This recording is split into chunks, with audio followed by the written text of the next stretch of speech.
If you've got a car in the DC metro area like I do, you know that sometimes it can be a real bummer, which is why there's Car Care to Go, the future of car maintenance and repair. I recently had to get repairs on my car, and they picked up my car from my apartment and they brought it back when the work was done. They also texted me to let me know what services were being completed on my car, so I got full control. The valet was free, and you can get your first synthetic oil change for $20.23. Like what you heard? Book now at carcaretogo.com. Here's what DC is talking about. So if you listened to yesterday's episode with Van Newkirk, you already know it's the 55th anniversary of the unrest in D.C. that followed Martin Luther King Jr.'s assassination. And Virginia Ali, one of the founders of Ben's Chili Bowl, was there. As fires and mayhem ravaged D.C. streets, closing businesses, Ben's was one of the only places in town whose doors were kept open by the city. My co-host Michael Schaefer and I are here with Virginia at her restaurant to reflect on what D.C. and Ben's were like in April of 1968.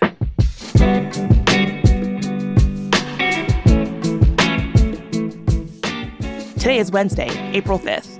I'm Bridget Todd, and this is CityCast DC.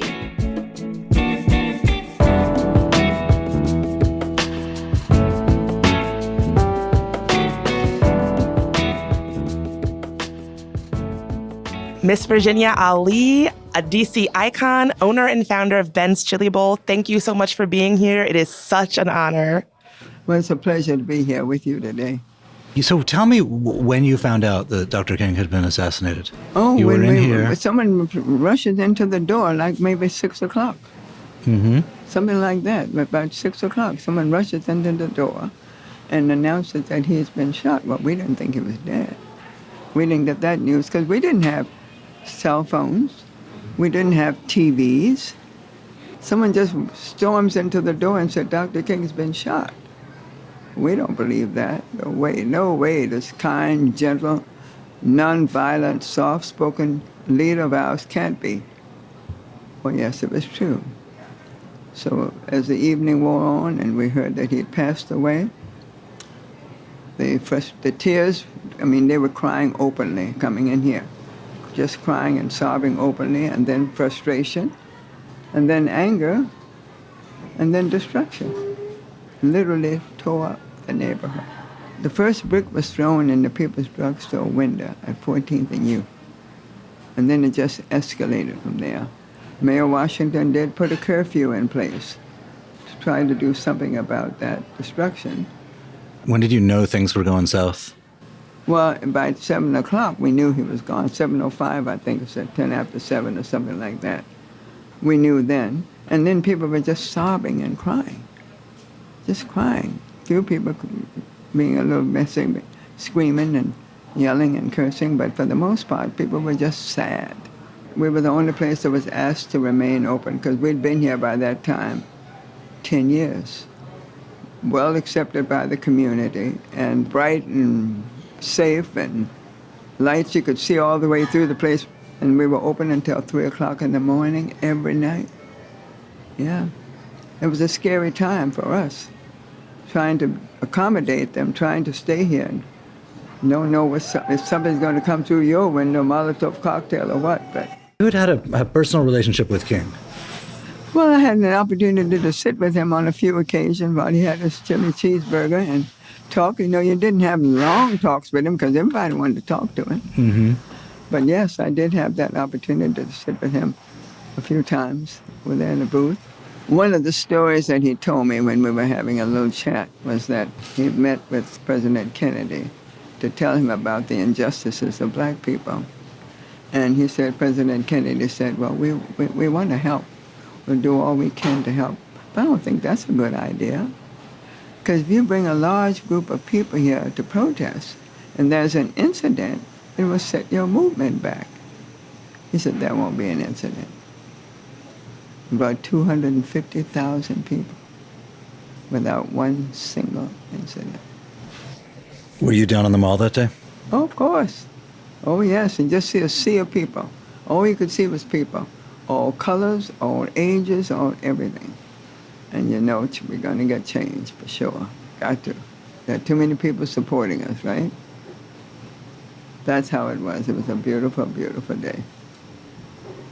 So then you're like going through whatever personal sorrow and rage you feel, in addition to having to be the shepherd of your restaurant that is in danger at this moment? Well, I didn't, I had a little bit of a problem with the rage. I mean, I just felt sad. I mean, it was sad. It was a sad time, and I'm not of the personality that find that, getting even or getting back or getting angry helps. Mm-hmm. But you kept the place open. A lot of folks might have boarded up at that point. First of all, we were asked to keep it open. The commander down at the precinct said, "We have passes for your night staff to work," because everybody was supposed to close, and out of respect for Dr. King. That was the beginning. As soon as they heard the death, out of respect for Dr. King, the businesses were to close. And then all these people just started coming out and being destructive and frustrated. And that uprising began. Lasted 3 nights. And it happened all over the country. It wasn't just Washington. But you had a community around here that protected the restaurant. Not that maybe it didn't we need had it. a community that didn't want anything to see with their hangout spot, at least. This was home to so many of them. I mean, this is where they met and greet and talk. And, as I said, when they first started to show professional basketball on TV, the first thing I did was bought a little TV and put up there so that they wouldn't have to leave here and go see it someplace. So the same little guys could come, sit down, look up and have their little discussions. But they were so into the place that if someone spilled something on the floor, one of them would come back, get the mop, and take care of it. Or if we needed some ice from the back, "Hey, Joe, bring up some ice, please." It was that kind of relationship. It was pretty special. Miss that kind of thing, you do miss that, yeah. We were well situated in the community, and we had these, what I call extended family in the community. The young men that had various backgrounds, some worked in the post office, one was a mechanic, one was in college, and just an array of one did illegal numbers, or maybe 2 or 3 did illegal numbers. But they met here every afternoon after their work, and they became an extended family to me. They were literally standing guard. But we had such a relationship with people over the years that somehow they didn't bother us.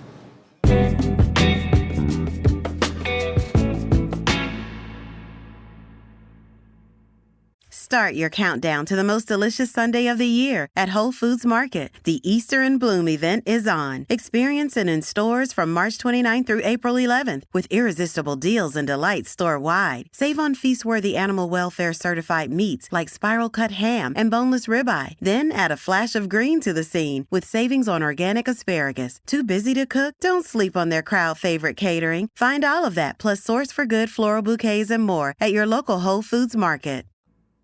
Wait, so I had read that Stokely Carmichael was one of the folks who helped you stay open late those days? Stokely Carmichael was a very dear friend. He was in the SNCC office across the street. He was from Trinidad. He was charming. He was tall, handsome, and charming. And he was in here every day during the spring of 1968. Every day. Every day he was in here, talking the talk, and just he was certainly one of those that said, "We got to close out of respect for Dr. King."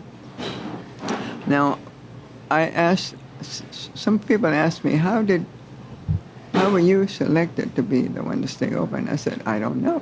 All I know is the commander from the precinct called and said, "We have passes for your night staff to work." So about 4 or 5 years ago, maybe 4 years ago, I ran across his phone number, the commander, and asked him to come and have lunch. I said, "Could you tell me who made that decision?" He said, "I really don't remember." So I don't know who made the decision.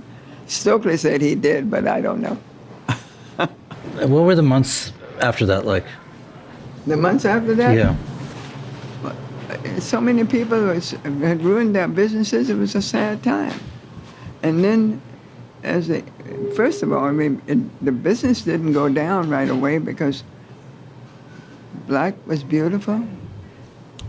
The black movies were coming out. Remember those? You're not old enough to What are some of the movies you remember coming I out? don't know. I got to write them down. Those black movies that came out in the 70s. The black movies. Foxy Brown, That's right. Shaft. Superfly. Yeah, all those. And they would be in the local theaters, either this one, Lincoln, or the Republic, which was in the next block. And people were coming to see them. So that was a good thing. But then as the drugs began to move in, and then crime began to pick up and things like that, things went downhill for a while. It became a ghetto. And people were literally afraid. Ben's went through it was a difficult neighborhood to make a profit in. You had a lot of businesses closed, and then you had the metro coming in. Businesses closed, there were boarded up buildings and torn down buildings, and it was just a mess. And we waited and waited. We expect the city's going to do something. Somebody's got to do something. Now we are integrated, of course. Middle class began to move away. The whites took a flight straight out of town. And we did become a ghetto. Heroin moved in first, and then crack cocaine moved in, and we became a real serious ghetto. And the Washington Post described 14th and U, murder capital of the world. The drugs were everywhere. It was really, really sad. How did you weather those periods? You know, you just have faith in yourself and your business, and we were very supportive of our community. You know, this was a place where they knew they could come and be safe. We never closed except Thanksgiving Day and Christmas. It didn't matter if it rained, if the snow was deep, whatever. We were somehow found a way to be here. Always had 2 or 3 employees that were willing to come along with us. So we were stable in the community, and if someone came for a little help, somebody comes in and said, I don't have enough money to get my grandmother's high blood pressure prescription filled, or whatever they needed. We helped them. We helped with many ways, but it's what you do. And those people were there for me. Even during the time when so many heroin addicts and drugs were here, I still walked to that bank every day because we didn't have charge cards, you got cash. And you got to pick up some smaller cash to make change. There would be 8, 10, 12 heroin addicts out there. Hi, Miss Ben. See, I was not old then. They didn't call me Mom. Hi, Miss Ben. I was Miss Ben. To some, and Virginia to most. But hi, Miss Ben, yeah. I got your back, Miss Ben. You need anything? So it's really a story of community and how this... Oh, my goodness, yes. Oh, yes, absolutely. I miss that so much. Not because we don't still have a community, but because the community is young, and I'm home. Well, thank you very much for your time. This is awesome. You're more than welcome. I hope I helped. And before you go, audio producer Julia Karen is here with some quick news. DC is installing harm reduction vending machines stocked with Narcan, fentanyl testing strips, and hygiene products in 4 locations across the city. It's part of a harm reduction pilot program. DC's fentanyl crisis is currently at its peak and hitting a different population than in most of the U.S., mainly older Black men. Meanwhile, Mary's Center, the prominent DC community health provider, laid off 48 employees, about 6% of its total staff. With pandemic-era relief ending and supply costs rising, the center said financial challenges forced them to downsize their staff. It's unclear if the layoffs will affect patients, many of whom are low-income and people of color. The center says no more layoffs are planned. And lastly, D.C. Council passed a bill decriminalizing street vending without a license, establishing a trial vending zone in Columbia Heights, and waiving unpaid fines related to licenses. This is something vendors have been campaigning hard for in D.C. It still needs to be passed by Mayor Bowser, but Council does have enough votes to override any potential veto. And here's today's D.C. life hack. As Virginia mentioned, Ben's Chili Bowl is right next to the Lincoln Theater, and the two pair really well together. I can vouch for that. But street parking in the area is tough. So if you're on your way to dinner and a show, take the Metro, guys. The U Street stop on the green and yellow lines is just 2 blocks away.